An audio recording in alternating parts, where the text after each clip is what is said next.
Winning positions is one of the most important parts of becoming a good chess player.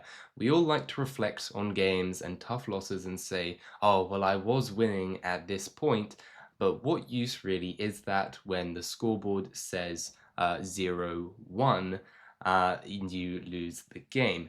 Now, in this video, I'm going to give my 4 main tips on how you can drastically improve the percentage of winning positions which you actually are able to convert into wins and positive rating points. So my first step in winning positions is that you need to know your basic checkmates. This is really rudimentary stuff, guys. You need to know your queen and king checkmate, and you need to know your rook and king checkmate. If you don't know these simple checkmates, then you're not going to be confident trading down material to get what you need to win a game. Nothing is worse than having an objectively winning endgame with something like a rook and king versus a king and then not being able to win it. That's just a terrible feeling. But let's move swiftly on to my next point, which is all about time. Guys, if you can't manage your time properly, then you're going to lose your games.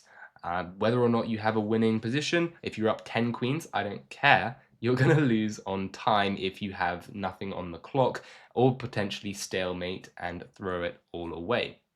Now, in order to show you guys this, I'm going to show you quite a painful game that happened to me a couple months ago where I was not managing my time very well. As you can see, I have 45 seconds to 3 minutes and 6 seconds, and that is not ideal. Entering this pretty complicated endgame, which is in fact equal. I have to start picking up the pace and just making moves. We'll see how this is played.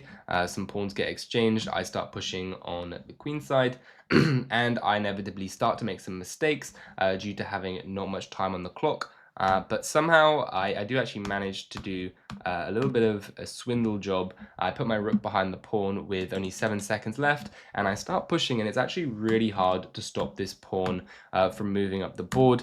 You can see I'm just playing some moves on instinct here, but it turns out that actually White is now doing pretty well, even though this is objectively a draw. White is now fighting. But I have 4 seconds, they have 45, and they want to flag me. They don't actually want to take this pawn here. Obviously, the best move for them objectively would have been to take the pawn, but that would have been to make a draw with the guy with 2.4 seconds who has not managed his time well at all, and they decide that their best idea is to just throw the game. I don't manage to take advantage because, of course, I have 2.4 seconds. I'm just reacting, and they move back, and I want to repeat moves with them. I don't actually want to win the game, I just want to make the draw. But then I decide to play for the win, and I do actually find the winning continuation, but I only have 1.4 seconds, right? It's not going to be enough. I give a check, promote to a queen, and then I flag.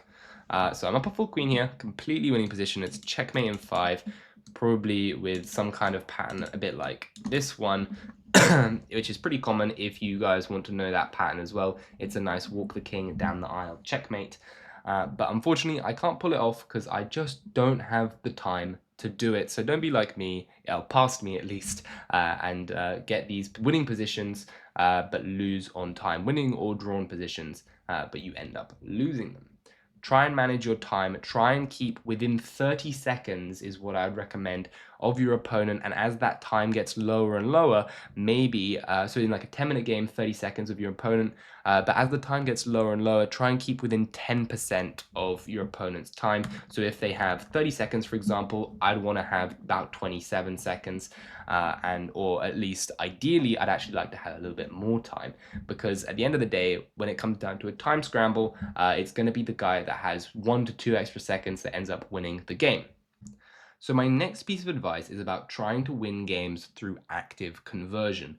Now, what I mean by this is not automatically just falling back on being, having a better position, trying to definitely turn that into a material advantage, although material advantages can be very nice, and if the material advantage is big, then it is a good way to try and win. But it's not always the case that you're going to get clear material advantages, and when this is not the case, you need to try and convert your positional advantage by making active moves into the enemy position. Now, I think this game demonstrates that pretty well. I played bishop h4, allowed the fork here, and then I played this move knight to h5.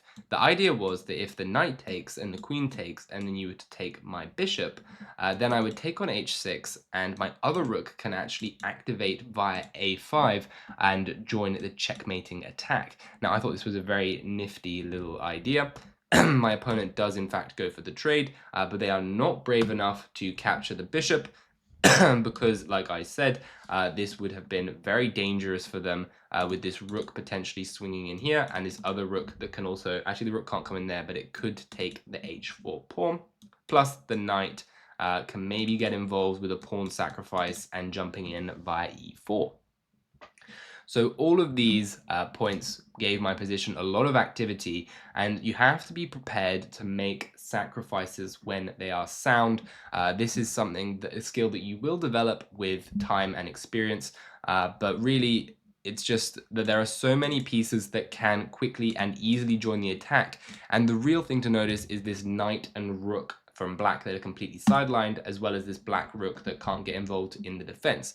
So really, black only has two defensive pieces, this queen and this bishop. Meanwhile, white has a potential of 4 attacking pieces, which is basically all of them, and 2 is greater than 4 means that you have 2 greater attacking pieces than your opponent, which is what you really need to start a successful attack.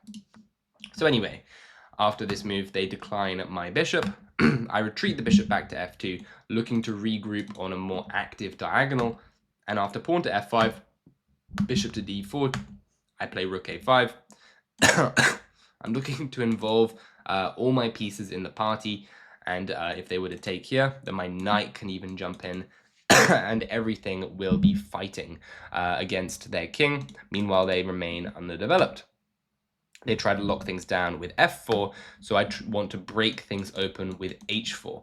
And I want to try and smash open the black position so that all of my pieces can start to join the party. If I can destroy this pawn shelter, even though the position is materially equal, I'm much, much more active, and I'm looking to do some damage. And this is a winning position, even though I'm not up material. My opponent plays pawn to g4, once again trying to lock things down, but now the move rook to g5 comes, which is quite a nice little find, and the idea is that rook g7 combines with the bishop, queen g6 combines, and there are all these threats which are pretty much unstoppable, and if you move the rook here, then you lose defense of the f7 square. So you need to look for these active tactical moves. Rook g5, taking advantage of the pin here, so your tactics will really flow into your active positional play in these examples. So you got to make sure that you're sharp and you are ready to calculate. Queen e7 was played, but that was simply left queen to g6, mate in 1, combines with the bishop and with the rook, and that is game over. So after this one, which was an example of a more active a more active positional conversion, now we're going to show an example of what a good material conversion should look like. Once again, a material conversion, you should be trying to make active moves into your opponent's camp whilst trading things off when it's beneficial to you. Don't go out of your way to trade off pieces when it's in fact helping your opponent. I see this so much, where people go crazy and find these insane tactics just so that they can trade pieces while up material. This is not worth it. Simple moves are all you need. Push your pawn, make progress, literally just promote that queen and convert the game. It's as easy as that, guys. You just have to make slow and steady progress into the enemy position. So as you guys can see, this position is much better for white, +2. We've got these very active passed d pawn deep into the enemy camp. And trading one set of rooks might be a good thing, and maybe even trading 2 rooks is also a good thing. But potentially, exchanging off the queens could be detrimental if the black king is able to get behind a pawn, and then the bishop can come back and win one of the pawns, and then maybe even we could get in trouble in a king and pawn endgame. This is how I see advantages often slip when you trade too much for your own good.